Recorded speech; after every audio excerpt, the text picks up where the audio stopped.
અને મહત્વના સમાચાર આણંદથી એસએમ પટેલ કોલેજમાં ભરતીને લઈ જે વિવાદ થયો હતો, લેબ આસિસ્ટન્ટની ભરતીમાં વિવાદના આક્ષેપ કરવામાં આવ્યા હતા, તે મામલે યુવરાજસિંહ પ્રતિક્રિયા આપી રહ્યા છે। આવે છે કે તમારી નવી પરીક્ષા લેવાશે, તો કે ભાઈ ક્યાં નીતિ નિયમ પ્રમાણે, તો કે ભાઈ નવો સિલેબસ આવશે, નવી પ્રક્રિયા આવશે અને આ પદ્ધતિ છે પરીક્ષા પદ્ધતિ એ નવી ઇમ્પ્લિમેન્ટ કરવામાં આવશે। એટલે ક્યાંક ને ક્યાંક વિદ્યાર્થીના ભવિષ્ય છે તે ક્રૂર મજાક ચાલી રહી છે। 7-7 મહિના જેટલો સમય વીતી જાય અને છતાં પણ જે વિદ્યાર્થીઓ છે એ વિદ્યાર્થીઓને ક્યાંક ને ક્યાંક ભરમાવવામાં ભટકાવવામાં આવી રહ્યા છે।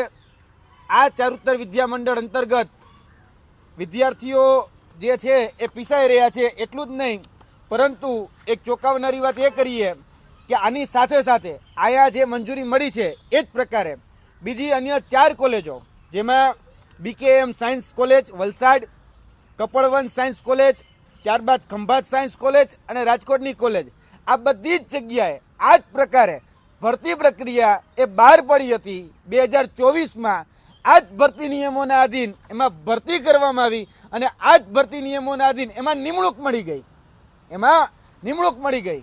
અને જ્યારે આ બેન નિમણૂક લેવા જાય છે ત્યારે એમને કહેવામાં આવે છે કે ભાઈ આમાં વાર લાગશે, 15 દિવસનો સમય થશે, આમાં અમારે મંજૂરી માટે અટકાવ્યું છે, આમાં સિલેબસ બદલાવાનો છે। એટલે કોઈને કોઈ બહાના હેઠળ ક્યાંક ને ક્યાંક વિદ્યાર્થીઓને ગેરમાર્ગે દોરવામાં આવે છે। અને આ જે 4 કોલેજ કીધી એમાં પણ જે પ્રક્રિયા હતી એ પ્રક્રિયા એ જ સમયમાં પૂર્ણ કરવામાં આવેલી અને અત્યારે એ ઉમેદવારો હાલ એમાં નોકરી કરી રહ્યા છે। તો same condition, same position, same recruitment process, same recruitment rules બધું જ સેમ હોવા છતાંય અહીંયા નિમણૂક નથી મળી અને એક જગ્યાએ મળી જાય છે। ક્યાંક ને ક્યાંક અંદરના અમારા જે રિસોર્સ છે એટલે કે કોલેજના, ત્યાંથી એવું અંગતપણે જાણવા મળ્યું છે સૂત્રો દ્વારા કે આમાં વહીવટથી આ જગ્યા ભરવાની હતી, પરંતુ ક્યાંક ને ક્યાંક વહીવટ જે લેતી દેતી કરવાની હોય એ લેતી દેતી કરવાની ના પાડી દીધી, એટલા માટે આ ભરતી છે એ રદ કરી નાખવામાં આવી છે। હવે સાચું કારણ શું, કાં તો શિક્ષણ વિભાગ કહી શકે અને કાં કોલેજ કહી શકે। અમે આશા અપેક્ષા રાખીએ છીએ કે તાત્કાલિક ધોરણે આ જે ભરતી છે એ ભરતીમાં નિમણૂક આપવામાં આવે।